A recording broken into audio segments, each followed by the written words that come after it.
अस्सलामुअलैकुम my YouTube family, कैसे हैं आप सब लोग। आप सब लोगों को वेलकम टू किचन एक्सप्लोरर। और आज हम बनाने जा रहे हैं किस्सा खानी बाज़ार की मशहूर खीर, वो भी मेरे स्टाइल में। तो सबसे पहला जो हमारा स्टेप है उसमें मैंने क्या किया था कि मेजरिंग 1 कप से थोड़ा सा कम, यहाँ तक के करीब मैंने जो है वो बासमती राइस लिए थे। राइस अच्छी क्वालिटी का लेंगे तो खीर में खुशबू बहुत अच्छी आएगी। क्वालिटी चेक करें राइस की। और इसे 30 मिनट्स के लिए सोक कर दिया था। ज़्यादा सोक किया है मैंने 30 मिनट्स, वरना 15 मिनट में हमारा काम हो जाता है। इसे सोक करने के बाद इसका बाकी का पानी स्ट्रेन कर दिया है। एक अलग से पैन लिया है, उसमें मैंने मेजरिंग 5 कप के करीब, लाइक 250 ml का हमारा ये कप होता है, 5 कप यानी 1.25 लीटर के करीब पानी ऐड किया है। इसमें हम ये चावल ऐड कर देते हैं और इसे एक अच्छा सा बॉईल देते हैं जब तक के चावल हमारे गल नहीं जाते। जब चावल गल जाएंगे तो मैं इसे ठंडा होने दूंगी। ठंडा होने के बाद आपको शो करूंगी, क्योंकि देखें चावल गलाना इज़ वेरी कॉमन थिंग, तो इसे स्टोव तक ले जाके टाइम आपका मैं नहीं वेस्ट करना चाहती, राइट। तो नेक्स्ट स्टेप के साथ मिलते हैं। ये देखिए राइस हमारे अच्छे से बॉईल हो चुके हुए हैं, थोड़ा सा पानी बाकी है। साथ में मैंने क्या ले लिया है, 1.5 लीटर मैंने लिया है मिल्क, और इसे मैंने बॉईल कर दिया। इसलिए ये जब ऊपर आया था तो ये इसके सरफेस एजेस जो हैं वो इस तरह के हो गए हैं। थोड़ा सा ठंडा भी हो चुका हुआ है। मलाई को हम साइड पे करते हैं। इसमें से मेजरिंग 1 कप के करीब हम मिल्क इसमें चावलों में डाल देते हैं। बाकी का सेटअप हम आपको दिखाते हैं कि हमें क्या करना है। इस वाले मिल्क को अब हम साइड पर कर देते हैं, ठीक है। इसे हम अगेन स्टोव पर लेके जाएंगे। अच्छा, बाकी ये है कि मैंने लिया है मेजरिंग 1 कप शुगर, और इस शुगर में से थोड़ा सा शुगर हम एक पैन में निकाल लेते हैं और इसे हम कैरमलाइज करेंगे। ये हम आपको शो करेंगे। साथ में मैंने ले लिए हैं मिल्क पाउडर 1/3 कप, 1 टीस्पून इलायची पाउडर, थोड़े से बादाम पिस्ते कट कर लिए हैं, डेसिकेटेड कोकोनट गार्निश करने के लिए, कुछ अंदर डालने के लिए। इसमें 10 मैंने ले लिए हैं हमारे ये रस्क होते हैं पापा, ये केक रस्क नहीं लेने हैं, ठीक है। ये हमारे जो चाय पापा ब्रेड के बनते हैं ये वो हैं। ये अब हम क्या करेंगे, ये भी हम हमारे इस राइस वाले उसमें डाल देते हैं और इसे भी हम ब्लेंड कर लेंगे। एक अच्छा स्मूथ सा हमें ब्लेंड देना है। अगर ज़रूरत पड़े तो फिर आप मिल्क नहीं ऐड कीजिएगा, वैसे तो नहीं पड़ेगी क्योंकि पानी भी था। और जो है वो ये मिल्क पाउडर है, ये भी हम इसमें डाल देते हैं।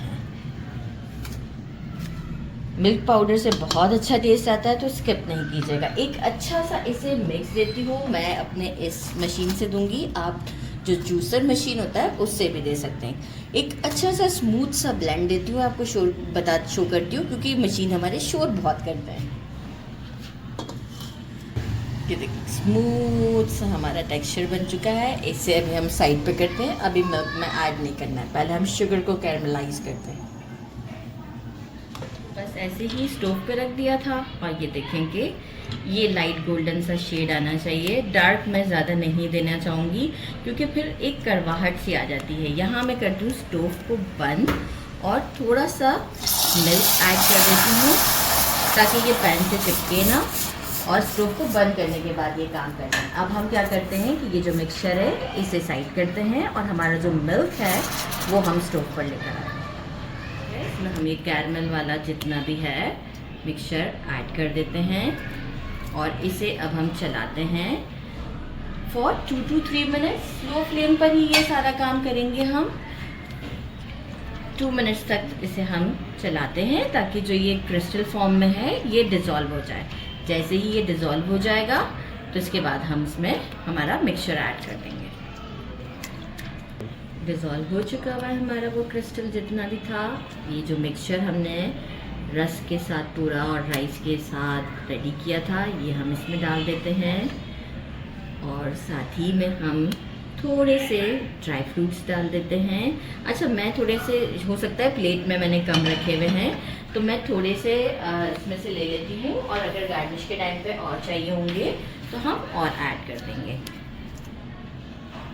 डेसिकेटेड कोकोनट इस वक्त नहीं डालेंगे, राइट। ये हमने इसमें डाल दिया। साथ ही में हम डाल देते हैं 1 टीस्पून हमारा इलायची पाउडर, और इसे अब हम कंटिन्यूस स्टर करते हैं, लेकिन स्लो फ्लेम पर 10 से 15 मिनट के लिए। बस इसके बाद ये पूरी परफेक्ट रेडी हो चुकी होगी, और मैं आपको शो करूँगी जितनी कंसिस्टेंसी आपको चाहिए उस हिसाब से आप वहाँ उस पॉइंट पे स्टोव को बंद कर सकते हैं। लेकिन मैं अभी तकरीबन 10 से 15 मिनट तक तो इसे कंटिन्यूस कुक करूँगी, और विस्क कंटिन्यूस हम इसे चलाते रहेंगे। टोटल 15 मिनट्स हुए हैं, और आपको मेरे स्पैचुला चलाने से आइडिया हो रहा होगा कि क्या कंसिस्टेंसी है इस वक्त ना। मतलब ये ऐसी है कि अगर हम बोल में डालें तो अच्छे से ये सेट हो जाएगी।